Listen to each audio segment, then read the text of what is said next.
December 2006, closed psychiatric ward in a Daegu hospital.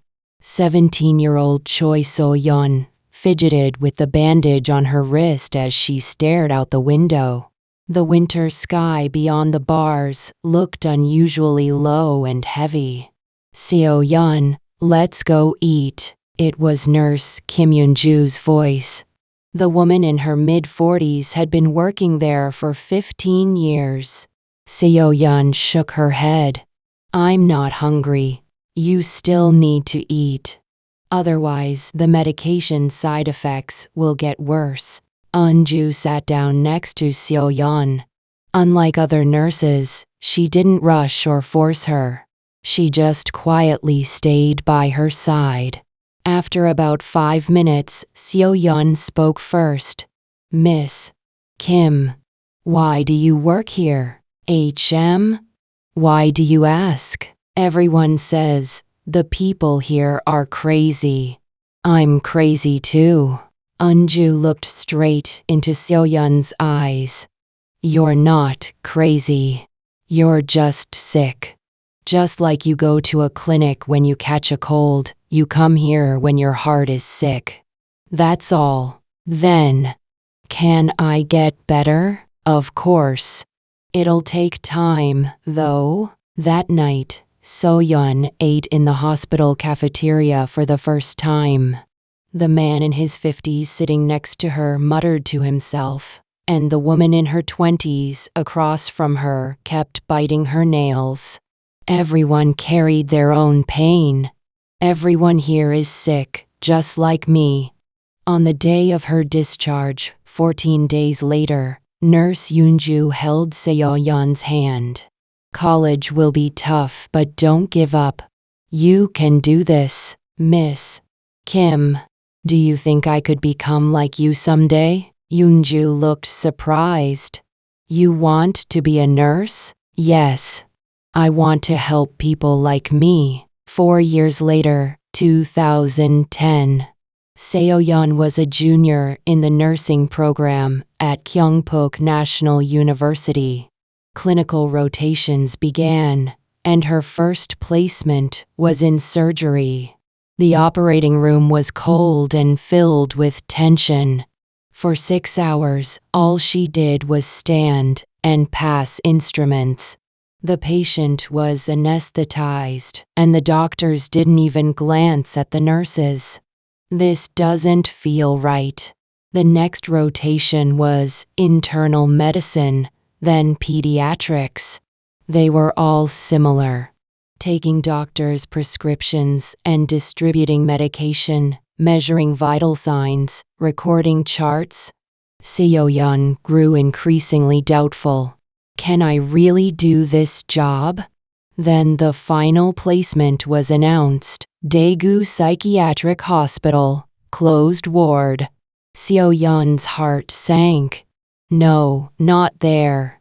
I can't go back there." She requested a placement change from her professor but was denied. "Student Seo-yeon, you need to experience psychiatry too. It's essential as a nurse." November 2010, first day. Seo-yeon stepped into the closed ward for the first time in 7 years. The smell of disinfectant in the hallway, the sound of iron doors locking, patients muttering. Everything was the same. But one thing was different. At 8 a.m., during rounds, doctors, nurses, social workers, and occupational therapists gathered around a table. And a nurse spoke. "Room 302, Mr. Kim Chol-soo had severe insomnia last night. I think we need to adjust his medication dosage." The doctor nodded. "Let's do that. We'll follow your recommendation, nurse." Seo-yeon couldn't believe her eyes. The nurse is giving instructions to the doctor? Her clinical instructor whispered. "Here, nurses spend the most time with patients.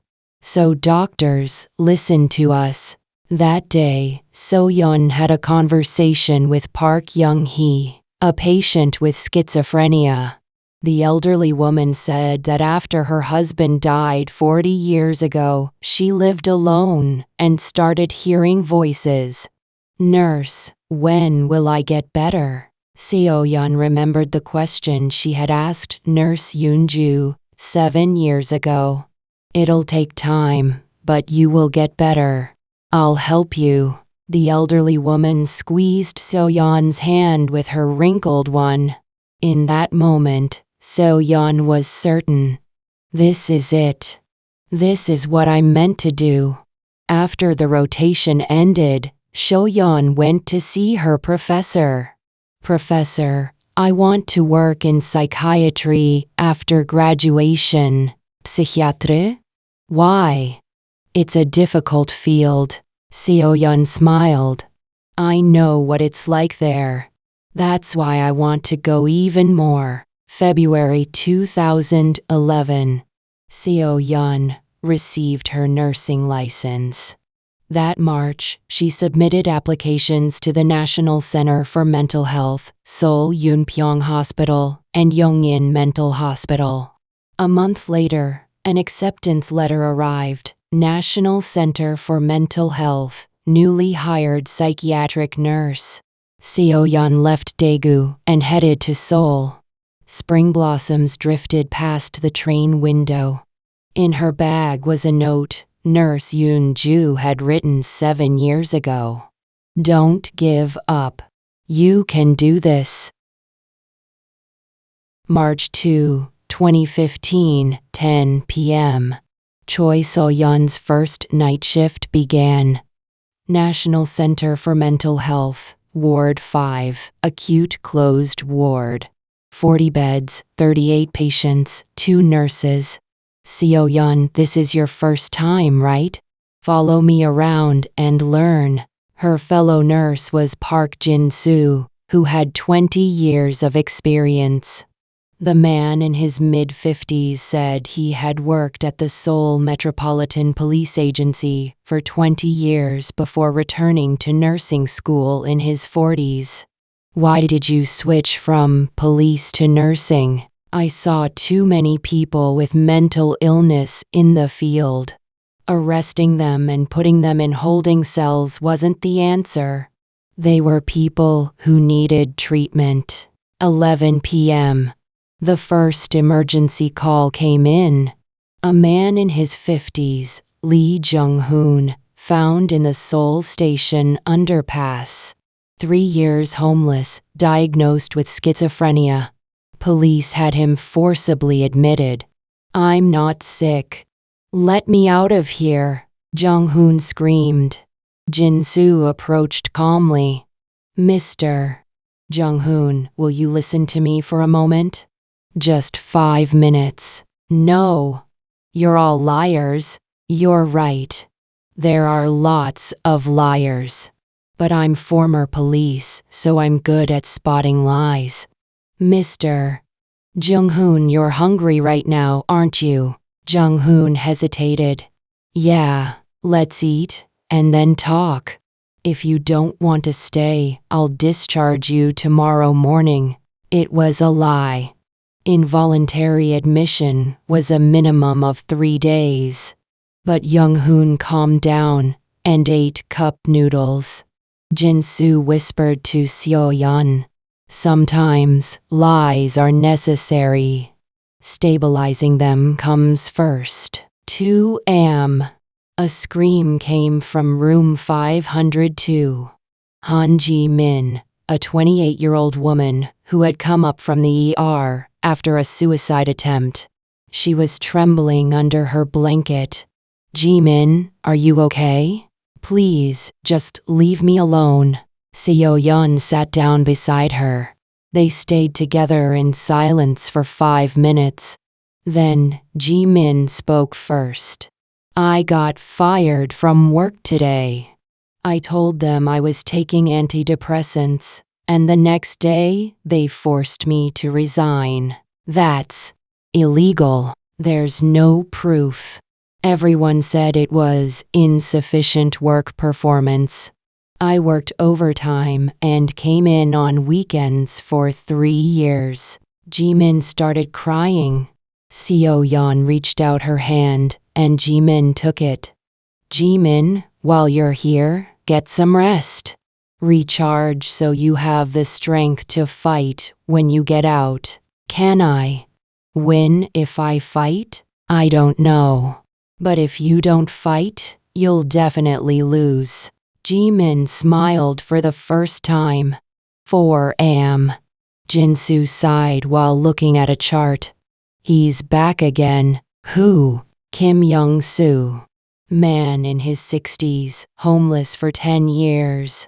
This is his 4th admission, this year alone. 4 times? He stops taking his medication after discharge, his symptoms get worse, and he gets readmitted.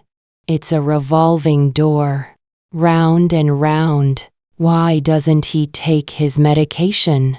Because he has nowhere to take it. Think about it. How easy is it to take medication 3 times a day while homeless? No water, no clock. So when his symptoms worsen, he comes back here. Seo-yeon flipped through the chart. Kim Young-soo's admission records were packed. From 2010 to 2015, a total of 23 times.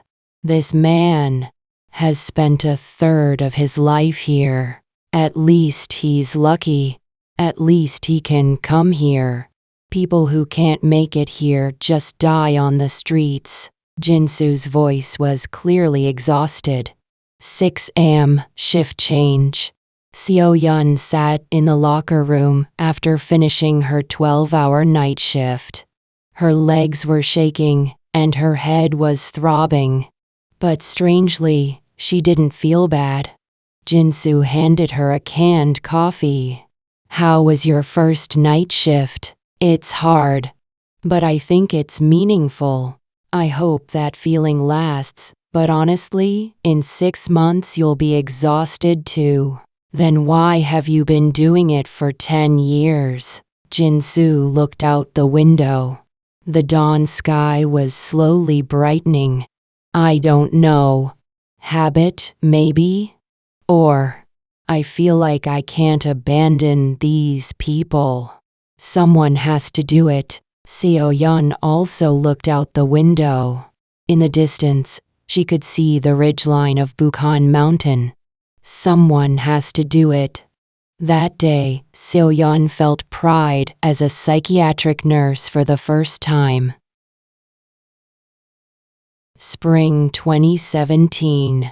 Seo-yeon was transferred to the child and adolescent ward. With 3 years of experience, it's time you worked with kids, the head nurse had said. On her first day, Seo-yeon paused at the ward entrance. The corridor walls were covered with crayon drawings. Rainbows, houses, families. But they were all somehow distorted. The house windows had bars drawn on them, and in the family pictures, the fathers were erased. Nurse Seo-yeon, over here. Her colleague, Nurse Lee Soo-jin, guided her. The patient rooms were different from the adult ward. Instead of beds, mattresses were laid on the floor, and the walls were padded with cushions. It's to prevent self-harm. Children are more impulsive than adults. That afternoon, a 15-year-old girl was admitted. Her name was Park Min-ji. The chart read, domestic sexual abuse victim, PTSD, anger management disorder. From day 1, Min-ji hit the walls. With her fists, her head, her feet. Her wrist sprained and bruises formed on her forehead, but she didn't stop. Min-ji, stop. Seo-yeon tried to stop her, but Min-ji didn't even look back. Leave me alone. I want to die. Seo-yeon grabbed Min-ji's arm. Min-ji shook her off. They both collapsed to the floor. Min-ji sobbed. Why? Why didn't the court believe me? Am I a liar? Seo Yun knew. Minji had testified in court, but her biological father was found not guilty due to insufficient evidence. And Minji couldn't return home, so she came here. Minji, the court was wrong. It's not your fault. Then why am I the only one here? Why is he at home? Seo Yun couldn't answer. Instead, she stood a mattress up in the corner of the room. Minji, when you're angry, hit this. With me. What? If you hit the wall with your fist, you'll get hurt. This won't hurt. Minji looked confused but hit the mattress. Once, twice.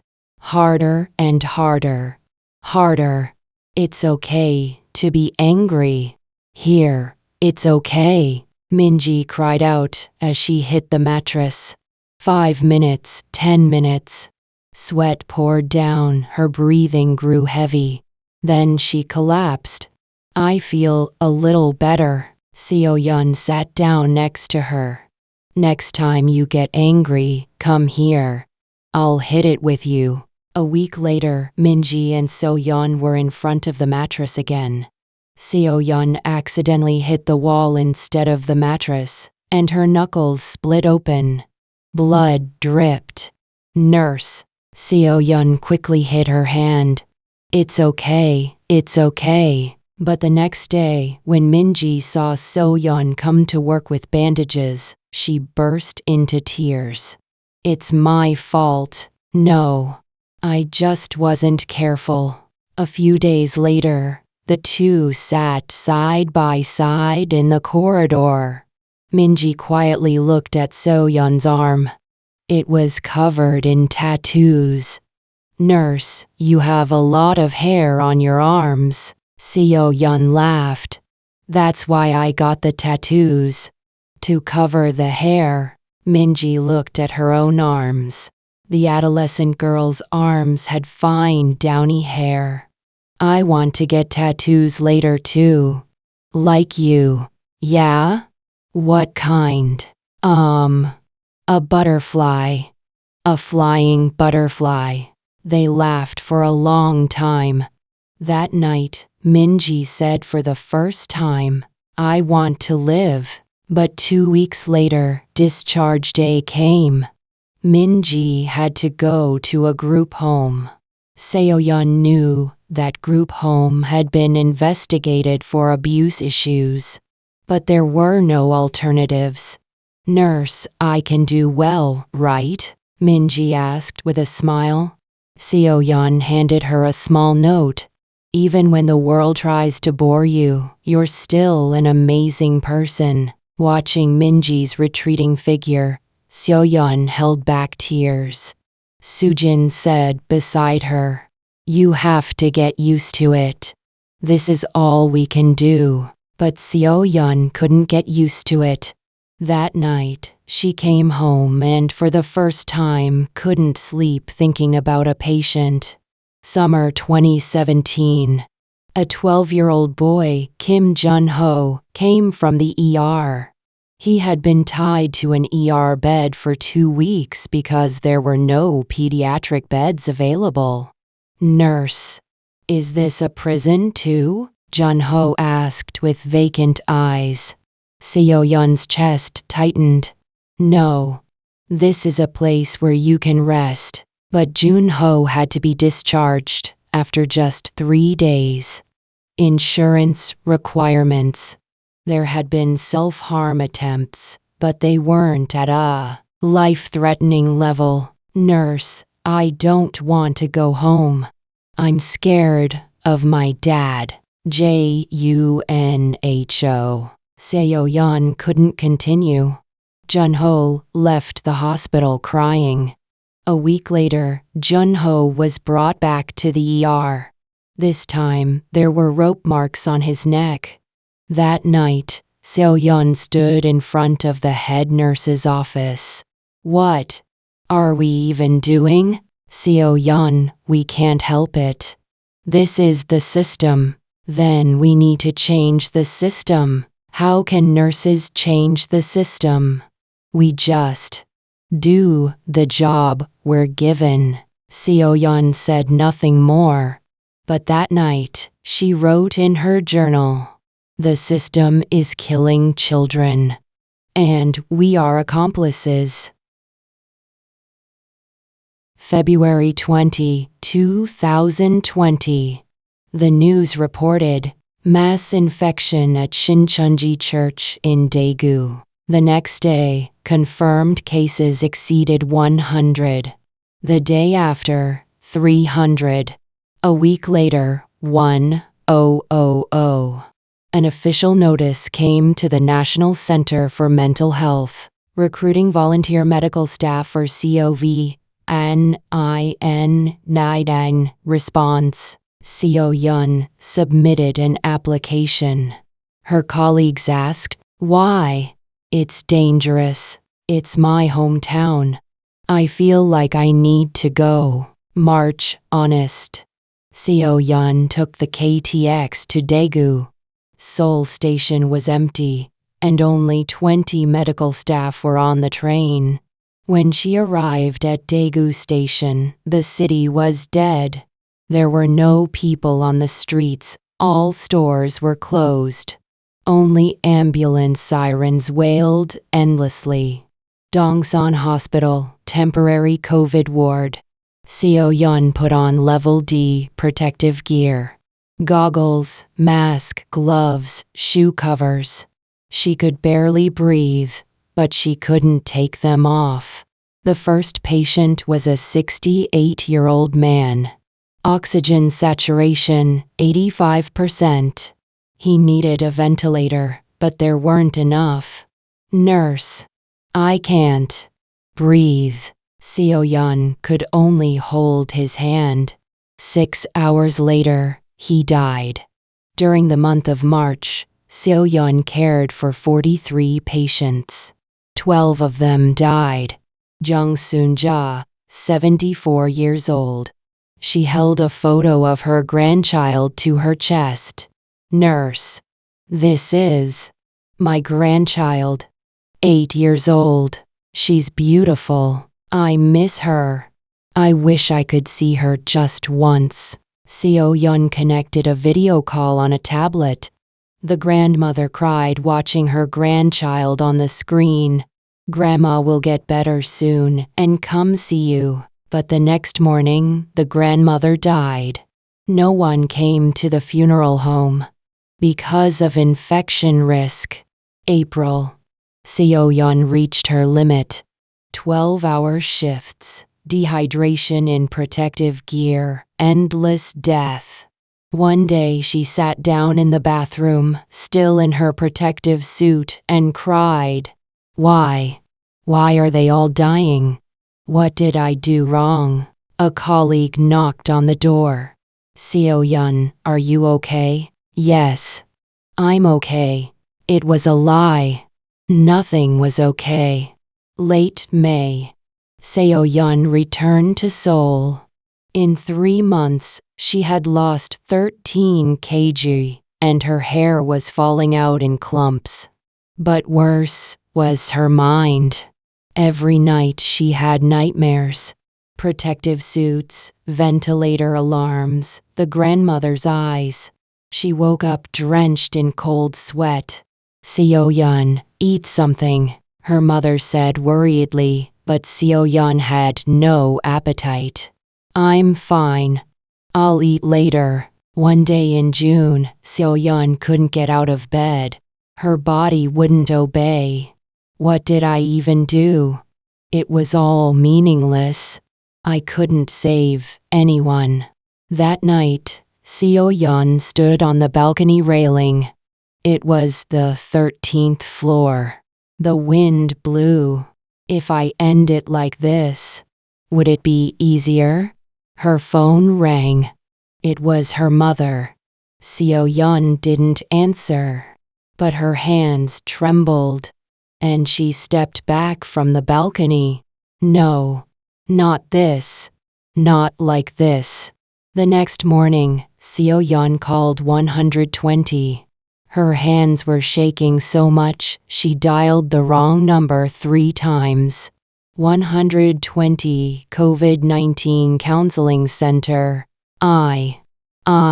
Her throat closed up and words wouldn't come. Take your time. It's okay. I'm a nurse.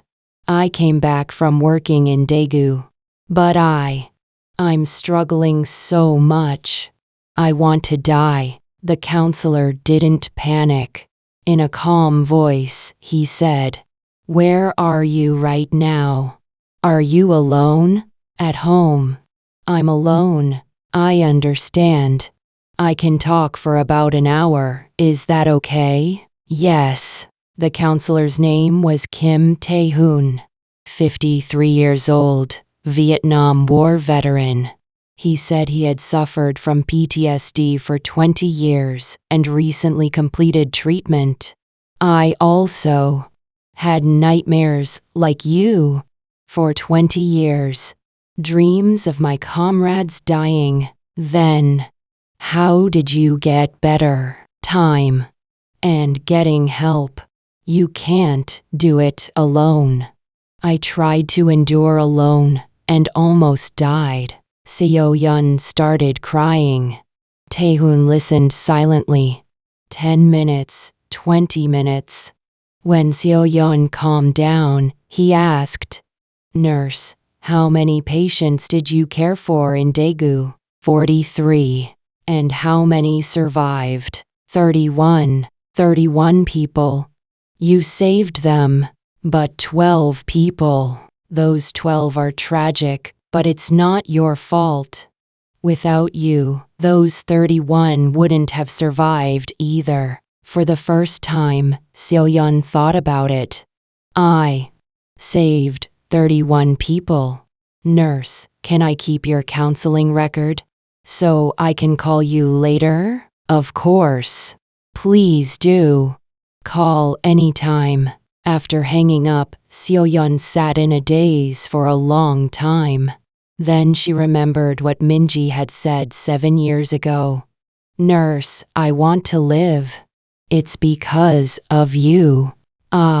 This is what I gave to my patients. And this is what I just received."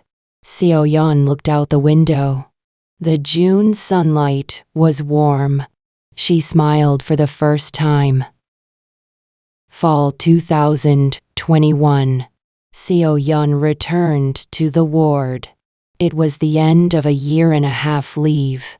She had received PTSD treatment and took medication. "I'll be okay now." But the ward had changed. No, it had gotten worse.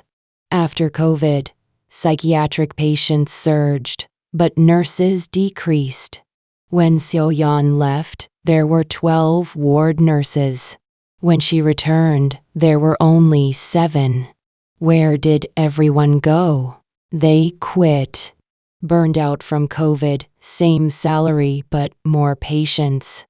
No reason to stay. Head nurse Park Mi-young's voice was exhausted.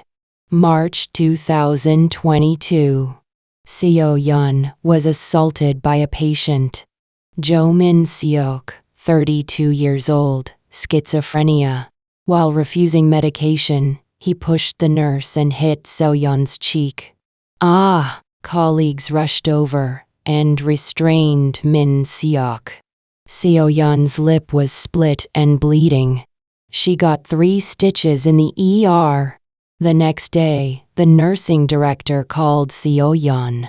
"Seo-yeon, please write a report about yesterday." "Okay, and did you perhaps provoke the patient?" Seo-yeon couldn't believe her ears. "Excuse me, I'm just wondering why he did that.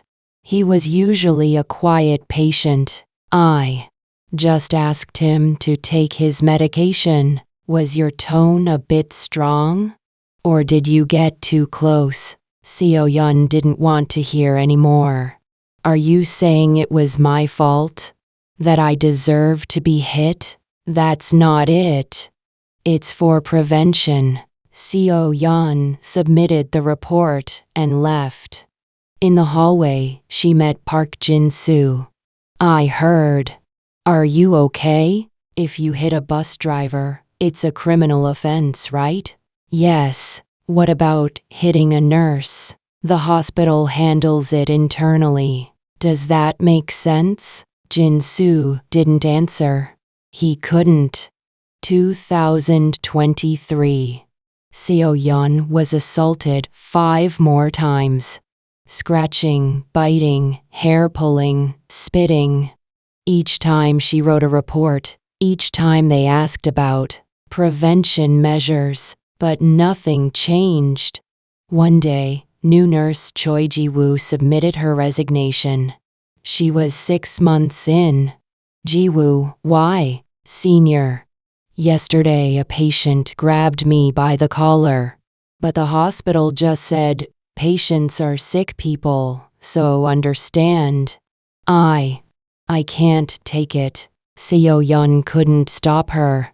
She was thinking the same thing. September 2024. The decisive incident happened. Patient Lee Jae-hoon, 28, schizophrenia, pushed Seo-yeon, and she hit her head on the wall. Concussion. She got a CT scan in the ER. Fortunately, no brain hemorrhage. But she took a week of sick leave. During her leave, Seo-yeon searched online. Nurse assault, punishment. Articles poured out. In 2023 alone, 2,847 nurse assault cases. Criminal punishment in only 12 cases. Only 12. Seo-yeon closed her laptop and made a decision. October honest. Seo-yeon submitted her resignation. Seo-yeon, reconsider. You have 9 years of experience. Head nurse Park Mi-young tried to stop her, but Seo-yeon shook her head.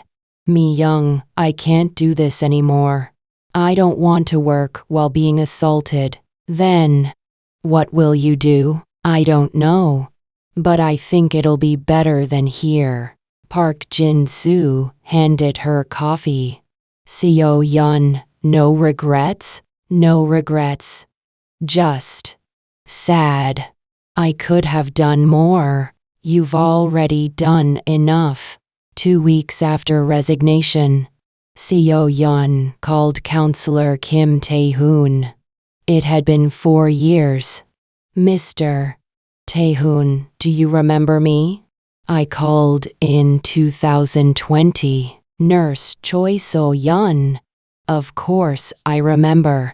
How have you been? I quit the hospital. Really? Why? Seo-yeon told him about the past 4 years. Tae-hoon listened silently. Seo-yeon, I think you made the right choice. If the environment is unbearable, leaving is the answer. But if I leave like this, what about those who remain? Those who remain will eventually leave too. That's how the system changes. When all the nurses leave, the hospital has no choice but to change. Seo-yeon finally understood. My enduring was actually the problem. November. Seo-yeon opened her laptop and started typing. Children of the Closed Ward, Chapter 1. Min-ji.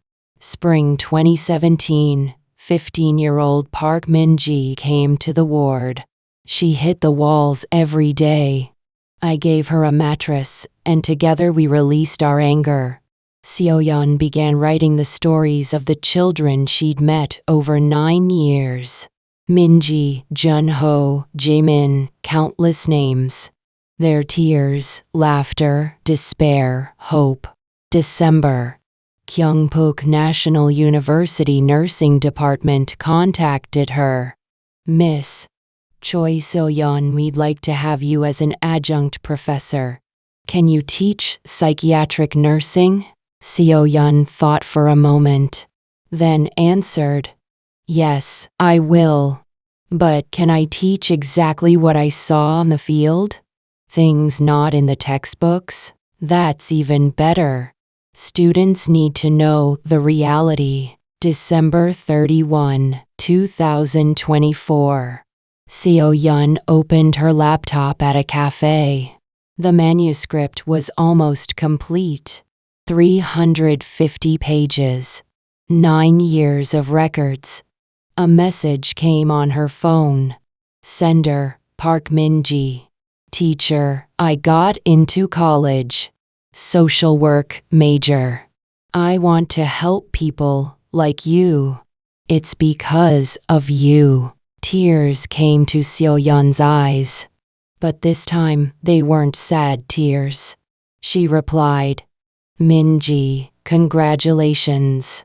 You'll do great. I believe in you." Then she wrote the last sentence of the novel. "We can save people one by one.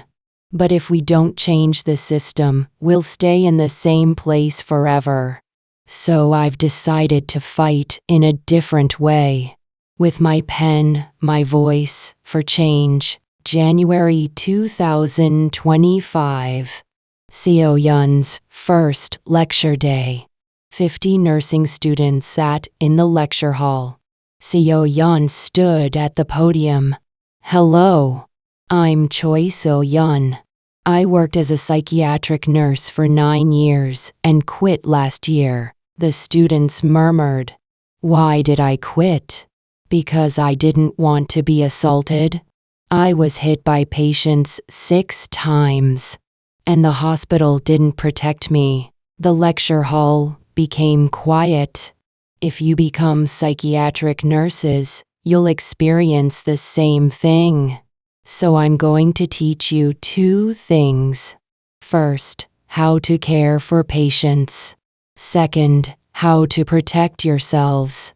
A student raised their hand. "Teacher, are you saying we shouldn't go into psychiatry?" Seo Yun smiled. "No. Go. Someone has to. But don't fight alone. We have to fight together to change the system." After the lecture, a student approached. "Teacher, I wanted to do psychiatry. I'm both scared and excited." Seo Yun looked into the student's eyes.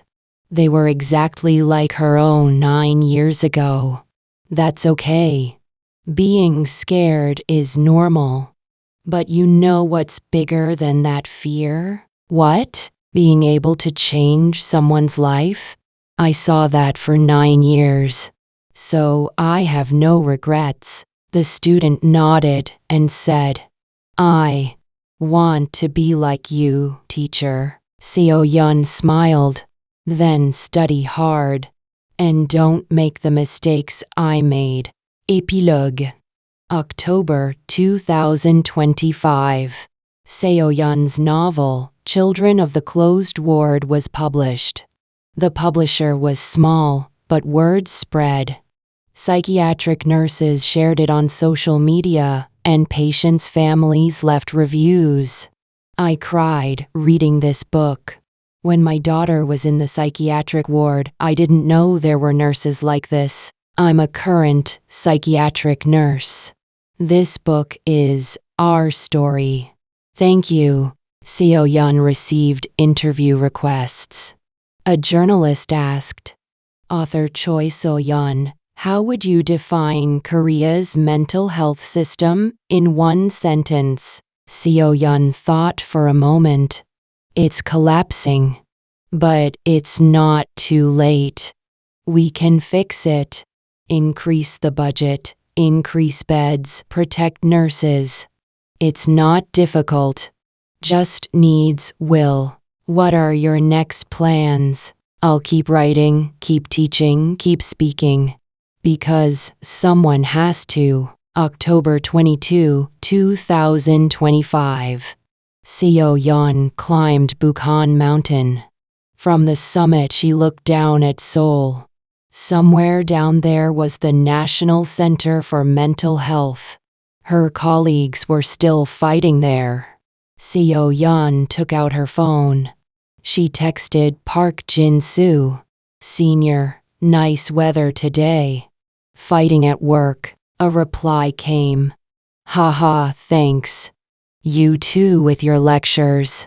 Teach the students well. Make good successors for us. Seo Yun smiled and put her phone in her pocket. Then she began descending the mountain. There was much to do. Next week's lecture prep, writing the second book, attending a nurse treatment improvement forum. But now, she wasn't alone. There was Min-ji, there were students, there were readers. One person at a time is enough. And when those individuals come together, the world changes. Seo Yun walked under the autumn sunlight. Her shadow was long, but her steps were light. The end.